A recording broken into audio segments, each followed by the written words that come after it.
Hello everyone. Today I will demonstrate the window comparator circuit.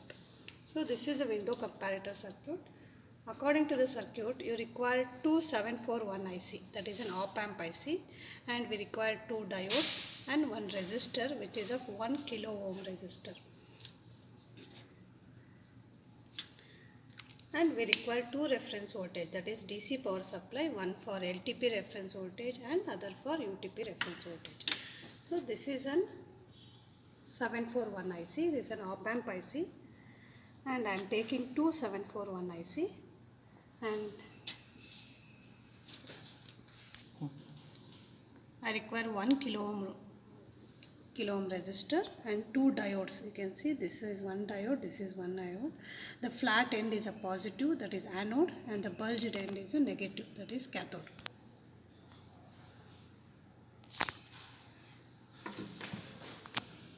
We require two ICs, that is 741 ICs, and we require one resistor, that is 1 kilo ohm resistor, and two diodes. And you can see the diode, the flat end of the diode is an anode and the bulged end is a cathode. And we also require a circuit board. This is a circuit board for connecting the components of, that is resistors and the diode. And we require a trainer kit for placing the ICs. And for checking the output waveform, we require a CRO. As I told, CRO is used to measure the amplitude and the frequency of an waveform, that is any AC type of AC waveform. And we also require a signal generator. This is a signal generator. The main function of the signal generator is to provide an AC and DC input to a CRO. That is AC input, or it can provide a sine wave as an input, square wave as an input, or a ramp, that is a triangular wave as an input. Signal generator is used for giving or providing an AC input to the circuit. And I also require two reference voltage, as I told, LTP and UTP. That is, the reference voltage can be given by using a DC regulated power supply. I require this DC regulated power supply and another DC regulated power supply which is embedded in this trainer kit. This will be used. That is, two DC power supply will be used. So let me start connecting the circuit. This is 741 IC, has to be placed into the one of the slot of digital trainer kit and tighten it. And this is another 741 IC. Make sure while placing the notch should be facing upward. This is a notch should be facing upwards. And since I require 1 kilo ohm resistor, 1 kilo ohm resistor is placed here, and two diodes are connected parallel to each other. Hence I am connected two diodes parallel to each other. That is positive facing upward and the negative facing downwards. You can connect it any fashion. So these are the two parallel diodes and one resistor. So start connecting the circuit. The first thing is, as soon as you connect an IC, we shouldn't forget to give a power supply to an IC. Power supply to an op-amp is 7th pin has to be connected to plus 12 and 4th pin has to be connected to minus 12 VCC. So let me connect 4th pin. Since it is an 8 pin IC, the numbering has to be done like this: 1, 2, 3, 4, 5, 6, 7, 8. So 7th pin has to be connected to plus 12 volt. 4, 5, 6, 7. 7th pin has to be connected to plus 12. It is written as plus 12 here, connected to plus 12 volt. 4th pin has to be connected to minus 12 volt. 4th pin, this is a 4th pin, has to be connected to minus 12 volt. And for this IC also we have to give a power supply, 7th pin to plus 12 volt and 4th pin to minus 12 volt. See, 4, 5, 6, 7. 7th pin to plus 12 volt and 4th pin to minus 12 volt. We are done with the power supply of the op-amp. So the next is, you can see here, 6th pin is connected to positive of the diode D1. 6th pin of the first IC. This is the first IC, this is the second. The topmost IC is this, the bottom IC is this. So 6th pin, which is 6th pin, this is 6th pin. 6th pin is connected to positive of the one of the diode. So this is positive of one of the diode. And you can see negative of the diode is connected to top end of the resistor RL. The diode is connected to top end of the resistor RL. Similarly, this 6th pin of the second IC is connected to positive of the diode D1. Negative of the diode is connected to the top end of the resistor RL. Negative of the diode is connected to top end of the resistor RL. The bottom end of the RL is connected to ground. Bottom end of the RL is connected to ground. You can use any of the ground. I am using this as a ground. We are done with this part of connection.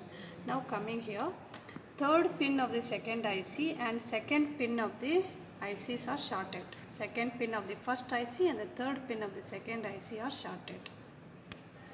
Second pin of the first IC and third pin of the second ICs are shorted. And you can see that the third pin is connected to LTP. LTP is minus 3 volt. That is, third pin of the first IC is connected to the negative power supply of the DC regulated power supply. That is, first IC is connected to negative. This is negative and this is positive. Negative of your power supply. Why negative? Because I am giving minus 3 volt as an LTP voltage. And third pin is connected to negative, and you can see that the second pin of the second IC is connected to positive, that is plus 3 volt of the another DC power supply. Second pin of the second IC is connected to another DC power supply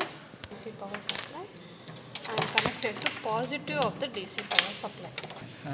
Negative of this has to be grounded. You can connect any of the ground, and similarly connected to ground. You can connect any of the ground.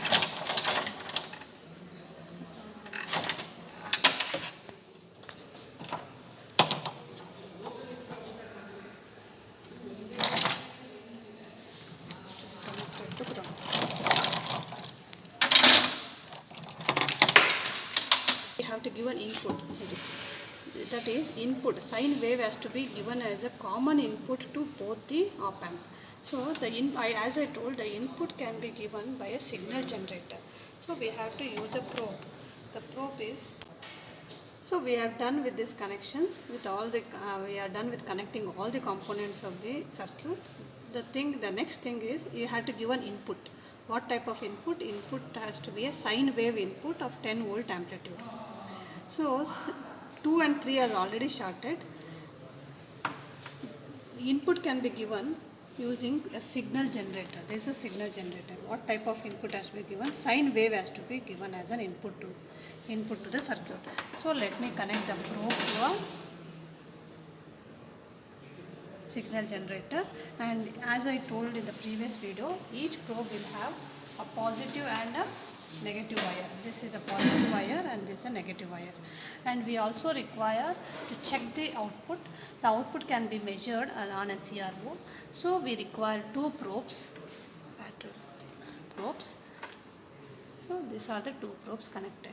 So what I am doing is, I am taking all the black wires of all the three probes and shorted, and this has to be connected to the ground. Black wire has to be connected to the ground.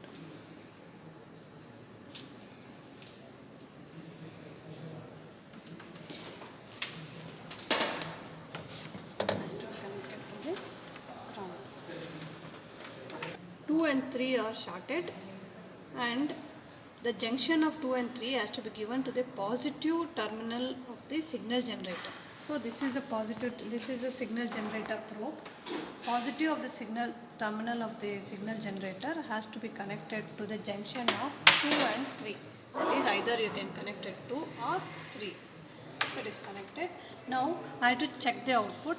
So output has to be checked at the top end of the resistor RL.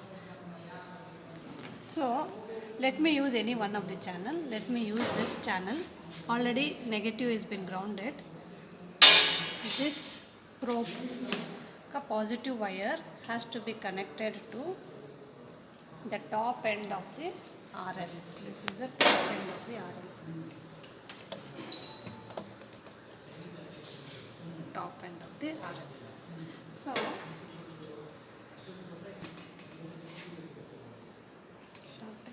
and for checking the input, I need to short the signal generator and this so that I can see input.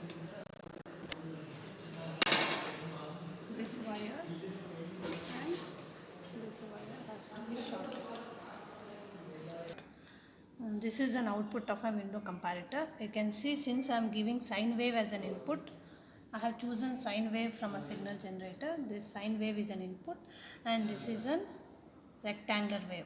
In this rectangular wave is an output. You can see that at the window, that is within the UTP and LTP range, output is remaining low, and outside the window the output is remaining high. So make sure that adjust the amplitude, adjust the channel 1 voltage as 5 volt and channel 2 voltage as 5 volt for your convenience. Let both the voltages of channel 1 and channel 2 be the same, and adjust the time base either to 1 millisecond or 0.2 millisecond so that you can measure. You can see the output is remaining low for the specified window, that is window range, that is UTP, between UTP and LTP range, that is +3 and -3, output is remaining low. This is an output of a window comparator.